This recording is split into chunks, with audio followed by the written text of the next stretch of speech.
சிவார்ப்பணம். குருவருளே துணை. அறம் செய்ய விரும்பு. யாதும் ஊரே யாவரும் கேளீர். இன்று பௌர்ணமி கூட்டமானது நடைபெற்றுக் கொண்டு இருக்கிறது. இதில் வருகை தந்திருக்கும் திருச்செந்தூர் கிளை தலைவர் கணம் ஸ்ரீ பாலமுருகன் அவர்கள், கணம் பொருந்திய அஜித் குமார் தாய்மானவர் ஞான சபையின் பொருளாளர் அவர்கள், கணம் மணிகண்டன் தலைமை தகவல் நிலைய செயலாளர் அவர்கள் அனைவரையும் வருக வருக என வரவேற்கிறேன். சபை உறுப்பினர்கள் அனைவரையும் வருக வருக என வரவேற்று எனது உரையை துவங்க உள்ளேன். இன்று பேசப்போற சித்தர் பாடல் திருமூலரை பற்றி. திருமூலர் அன்பை பத்தி நிறைய பேசியிருப்பார். அன்பும் சிவமும் இரண்டு என்பர் அறிவிலார். அன்பே சிவமாவது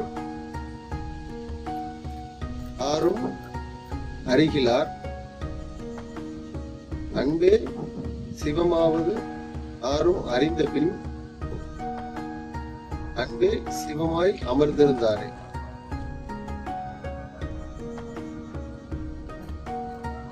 எல்லாமே இந்த அன்புலதான் இருக்கு அப்படின்றாரு. சிவமே அன்புலதான் இருக்கு அப்படின்றாரு. இதுதான் வள்ளுவரும் சொல்றாரு. அன்பும் அரணம் உடைத்தாயின் இல்வாழ்க்கை பண்பும் பயனும் அது. ஒருவனுடைய வாழ்க்கையில் அன்பையும் அறத்தையும் கொண்ட ஒரு மனிதன் வாழ்ந்து கொண்டு இருக்கிறான். ஆனால் அவனுடைய வாழ்க்கையில் அவனுக்கு பண்பும் பயனும் உள்ளதாகவே இருக்கும் அப்படிங்கிற மாதிரி குரல் சொல்லியிருப்பாரு. ஔவையாரும் சொல்லியிருப்பாங்க, அறம் செய்ய விரும்பு அப்படின்னு. நமக்கு கிடைச்ச பெரிய பாக்கியம் என்னன்னா, ஔவையார் மாதிரி ஒரு நல்ல பெண்மணி, ஞானி நல்ல பெண்மணி கிடைச்சது நமக்கு ஒரு பெரிய பாக்கியம். ஏன்னா நமக்கு சின்ன வயசுல இருந்தே அந்த பாடங்கள் சொல்லி கொடுத்துருப்பாங்க. அறம் செய்ய விரும்பு, ஆறுவது சினம் அப்படின்னு. ஏன் அது சிறு வயசுல இருந்தே சொல்லியிருக்காங்கன்னா, ஐந்தில் விளையாதது 50 விளையாது அப்படிங்கிறதுக்காகவே சிறு வயசுல இருந்தே அதை நமக்கு சொல்லியே வளர்த்துருப்பாங்க. அறம் செய்ய விரும்பு அப்படிங்கிற மாதிரி சொல்லி நிறைய விஷயங்கள் சின்ன வயசுல இருந்தே பாடங்கள் நடத்திருக்கும். அப்ப நம்ம அந்த அறத்தெல்லாம் கேட்டு படிச்சு வளர்ந்து வரும்போது நமக்கு அந்த 50ல வளையறதுக்கும் கொஞ்சம் ஈஸியா இருக்கும், கொஞ்சம் எளிமையா இருக்கும், கொஞ்சம் ஏதுவா இருக்கும். அது மாதிரி கணியன் பூங்குன்றனும் சொல்லியிருப்பாரு, யாதும் ஊரே யாவரும் கேளீர் அப்படின்னு. எல்லா ஊரும் என்னுடைய ஊர், எல்லா மக்களும் என் மக்கள் அப்படிங்கிற மாதிரி அவருடைய இதுல பார்ப்பாரு, அந்த ஒரு கண்ணோட்டத்துல பார்ப்பாரு. ஏன்னா நமக்கு தமிழுக்கு கிடைச்ச பெரிய சிறப்பே இவங்க எல்லாம். திருமூலர் இன்னொரு பாட்டல்லையும் சொல்லியிருப்பாரு,